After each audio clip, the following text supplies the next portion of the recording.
देख रहे हैं आवाज एंटरप्रेन्योर सीएनबीसी आवाज पर। इस कार्यक्रम में हमारी यही कोशिश होती है कि आप जैसे होनहार एंटरप्रेन्योर्स को कारोबार को बढ़ाने के मौके मिले, कुछ गाइडेंस मिले। आज हम आपके लिए लाए हैं एक ऐसे बिजनेसमैन की जर्नी जिसने अपने कारोबार की शुरुआत बहुत छोटी की, लेकिन पिछले 30 सालों में देश का ये सबसे बड़ा ब्रांड बन गया है।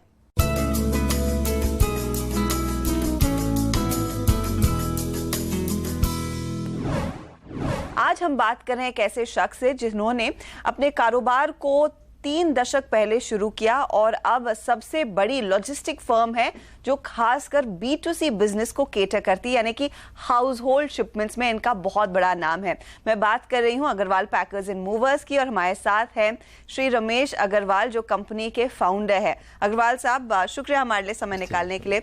आपने तो कारोबार की शुरुआत 1987 में की जी। और उस समय पे मेरे ख्याल में बहुत कम लोग सोचते थे कि एक ऑर्गेनाइज्ड बिजनेस शुरू किया जाए, वो भी लॉजिस्टिक्स के कारोबार में। क्या वजह थी कि आपको एक अपॉर्चुनिटी दिखी इस बिजनेस में? इनफैक्ट मैं डिफेंस के अंदर मेरा जो कैरियर शुरू किया था और वहाँ मैंने बारीकी से देखा कि प्रमोशन होने से बड़ी खुशी होती है, जब शिफ्टिंग होता है तो बड़ा पेनफुल हो जाता था। और मैं जरा सा बिजनेस फैमिली से बिलोंग करता हूँ, तो मैंने एक ही चीज पढ़ा कि जहाँ मोर पेन मोर गेन। तो जिस धंधे में मोर पेन होगा वहाँ अच्छा होगा।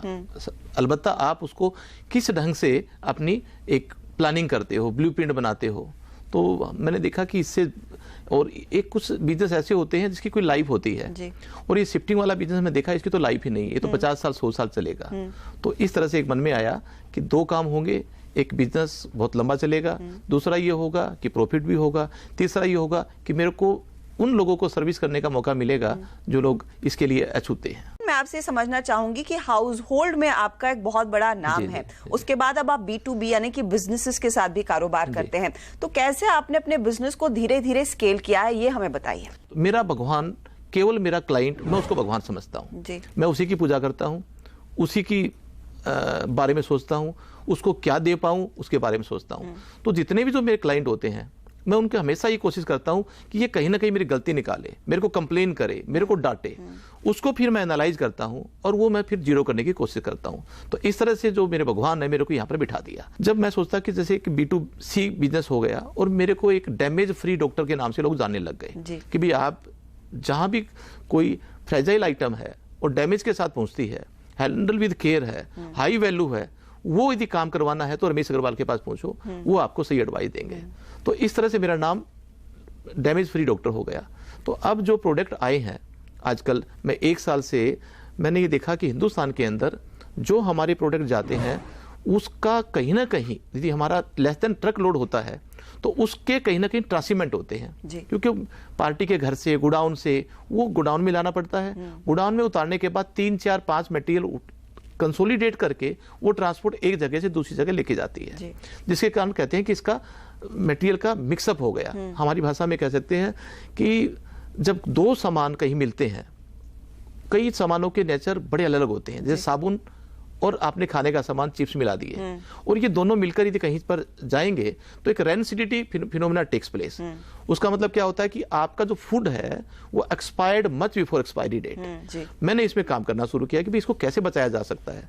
अल्टीमेटली क्वेश्चन आया, इसको बचाया जा सकता है, क्योंकि हमने फिर एक प्रोडक्ट का लॉन्च किया जिसका नाम दिया टर्किंग क्यूब।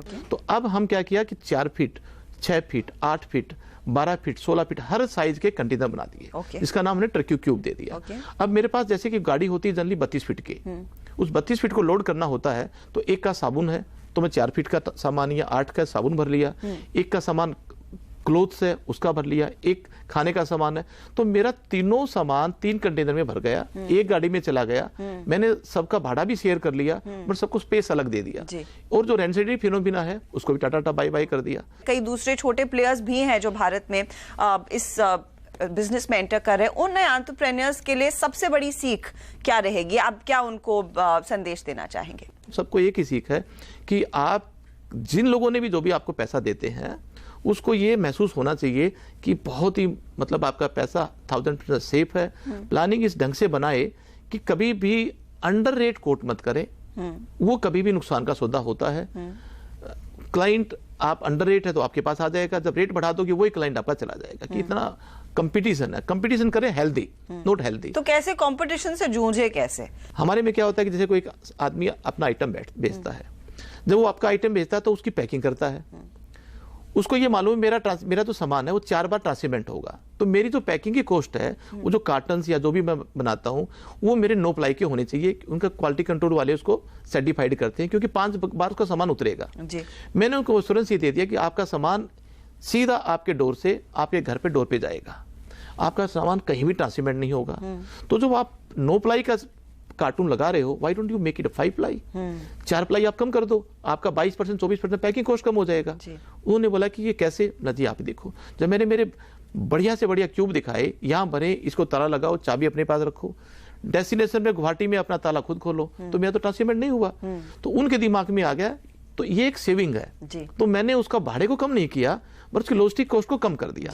तो आज हमारे को उसकी लॉजिस्टिक कॉस्ट कम करनी है, अपने खुद प्लानिंग कर इनोवेशन करके कि मेरे क्लाइंट की कॉस्ट मैं कहां कम करूं। ओके, अब यहां से आगे अग्रवाल पैकर्स एंड मूवर्स के क्या टारगेट्स हैं, क्या प्लान्स हैं? क्योंकि आपकी अब लगभग 450-500 करोड़ के रेवेन्यूज आप लोग कमा लेते हैं, जी। तो क्या टारगेट कर रहे हैं आप? यहाँ से कितना स्केल करना चाहेंगे? अब हमारा जो कंसेप्ट है ट्रकिंग क्यूब्स, वो हमारा बिल्कुल घर घर तरह से फेमस हो गया है। जो कॉपीराइट है इसका आप हाँ, कॉपीराइट भी है और पेटेंट भी है। अच्छा। मगर फिर भी मेरे इस लॉजिस्टिक इंडस्ट्री को बोल रहा हूँ कि 6,40,000 करोड़ का बिजनेस है पूरे हिंदुस्तान में, मैं हार्डली कितना कर पाऊंगा, 1,000 का 2,000 का।